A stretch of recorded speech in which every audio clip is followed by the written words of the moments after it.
Kami dari tim 3 akan menampilkan mini drama yang berjudul Bayang-Bayang di Balik Kanvas.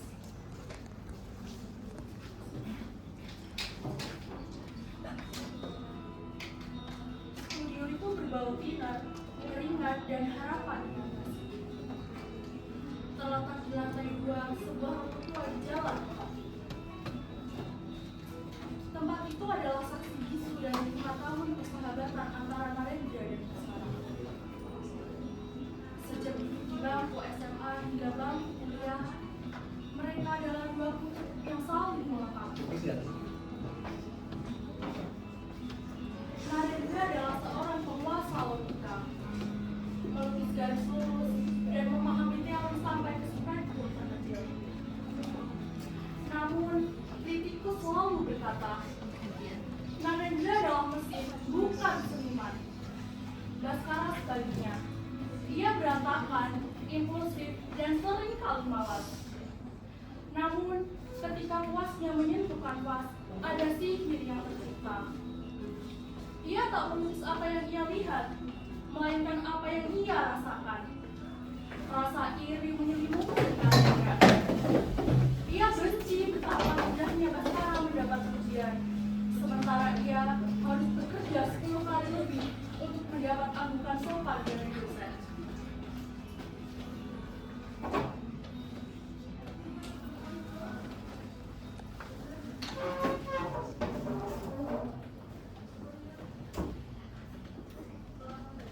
Lu tau gak sih, Bas?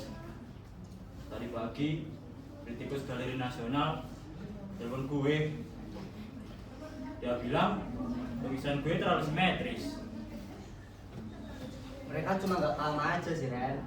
Kalau garis lurus itu susah, janganlah terlalu diambil hati. Tapi, mereka puji lo, Bas. Padahal, lukisan lu cuma cat warna kayak anak TK. Nah, apa sih? Dunia tidak adil pada teknik sempurna.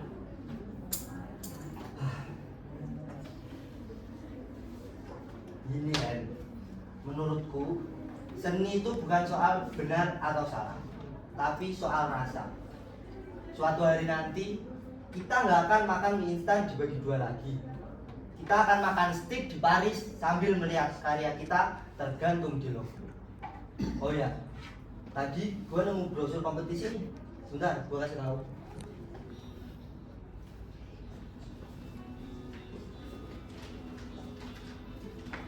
Nih, ada kompetisi Golden Brush. Kita wajib ikut sih.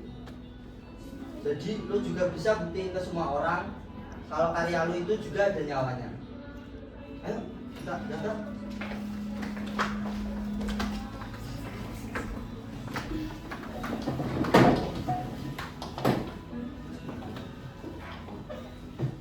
Menjelang kompetisi internasional Golden Brush, ajang paling bergengsi yang bisa merubah nasib dari seniman pecundang menjadi legenda. Namun, semua tragedi menimpa Baskara. Yang Kenapa ini mataku? progresif, kondisi Kenapa mataku perih? sarafnya, Aduh, dan dapat sekejap membutakan. kenapa semua menjadi gelap ini? Dunia sangat musuh bagi Baskara. Ia mengurung diri, menghancurkan Mataku. kanvas kosong, dan menangis di pojok studio. Ah. Narendra hadir sebagai pahlawan. Aduh, Tiap mataku. aktivitas Baskara, Narendra hadir di sela-sela kesulitannya. Kenapa mataku gini?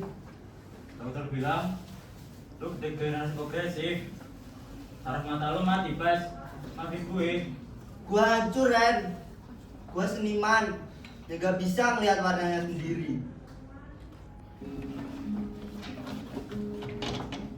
Zaman, lu gak boleh nyerah, Bas. Kompetisi ini tinggal 2 bulan lagi. Lu punya ide jenius. Gue masih punya tangan yang bisa berfungsi. Lu ditingin ke gue, warna, bahkan emosi. Kita daftarin dengan nama lo. Gue cuma asisten lo. Lo emang sahabat terbaik gua, Ren.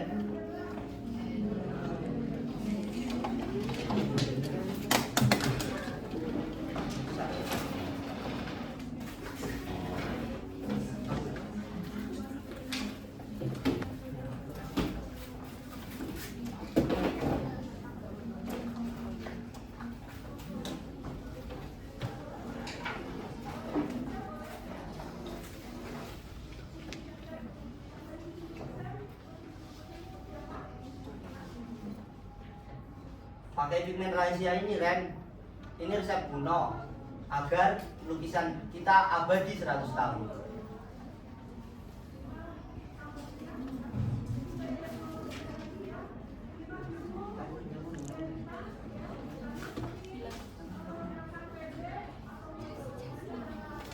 Jangan pakai sarung tangan, Ren. Lu harus rasain teksturnya supaya nyawa itu pindah ke kanvas.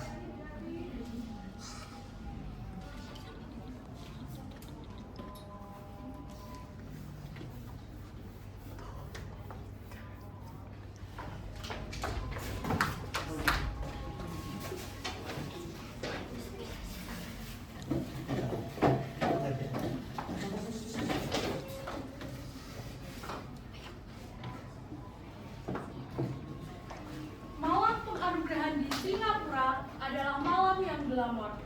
Baskara hadir dengan tongkat dan kacamata hitamnya. Narendra menuntunnya dengan sangat hati-hati, seperti menjaga persalinan otak. Acara mulai dan pembawa acara mengumumkan pemenang utamanya.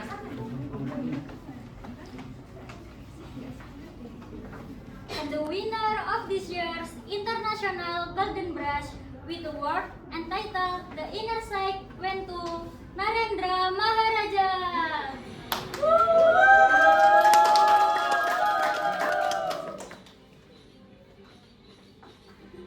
Ren, mereka nggak salah sebut nama kan, Ren? Ren? Ren?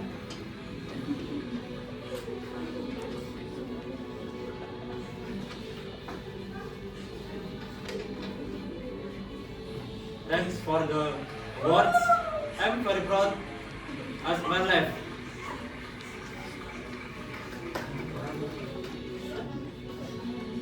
Ah, sialan lu, Ren.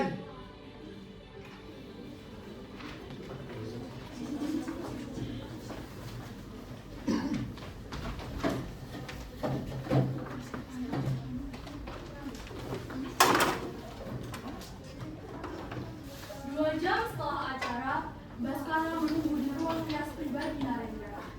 Narendra masuk dengan langkah angkuh serta bau sampahnya mahal tercium mahal dari nafasnya. Kenapa, Ren? Kenapa lu lakuin ini? Kenapa? Karena selama 2 tahun ini gue yang berusaha administrasi, gue bersihin studio lu. Tapi apa imbalannya? Lu itu cuma si jenius, gue cuma si teknisi. Tapi itu ide gua, Ren. Jiwa gua.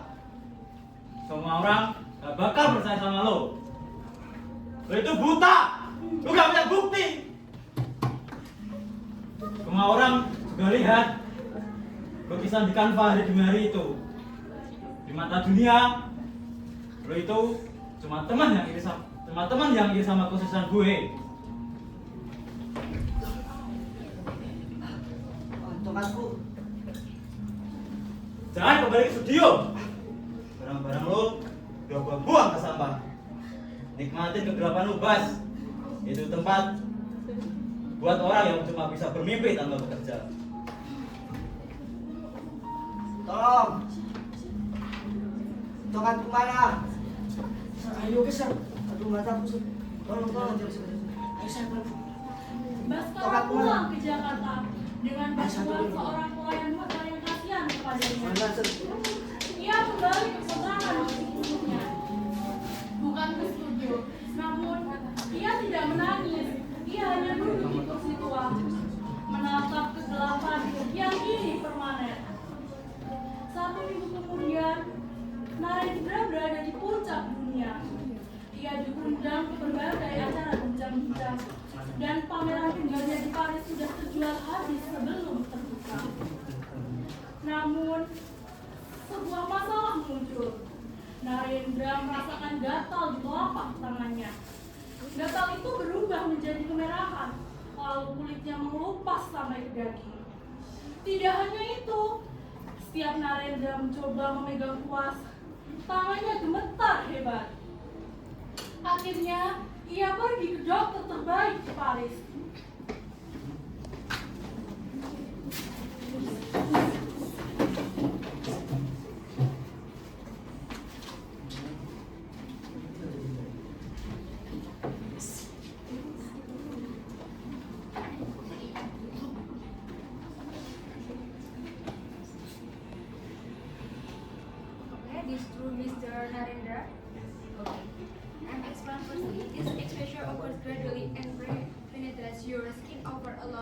period of time, this what causes severe irritation and tremors. In your hand, this condition is serious, but is still treatable. We must start immediately and start the source of exposure as soon as possible. Have you understood, Mr. Narendra?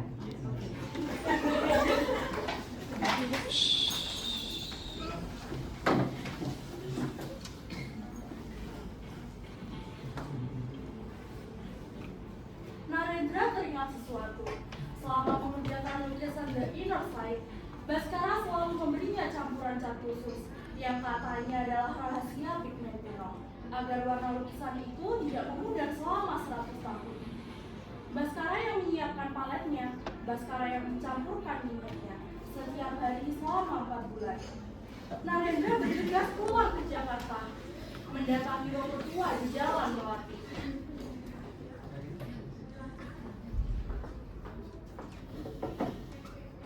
Baskara sedang duduk tenang di balkon, menikmati udara sore, meski matanya tak melihat apapun.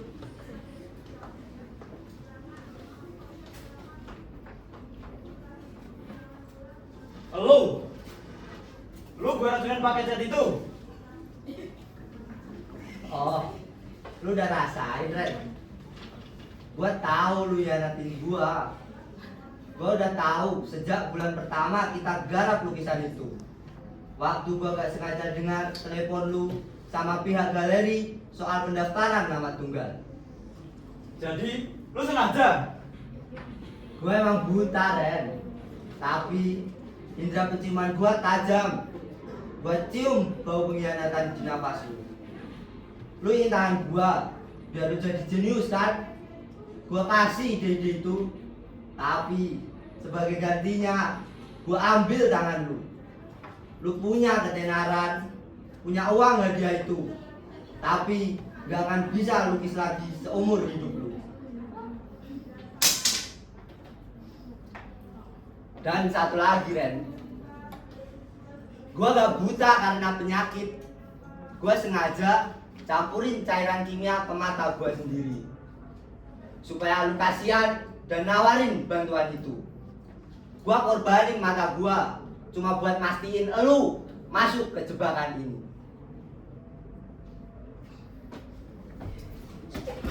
Hahaha. Sekarang siapa yang sebenarnya nggak mempunyai jiwa, Ren? Selamat menikmati kegelapanmu, sang maestro.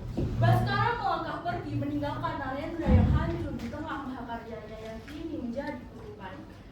Di dunia seni, harga sebuah keabadian terkadang memang harus dibayar dengan kehancuran total. Sama.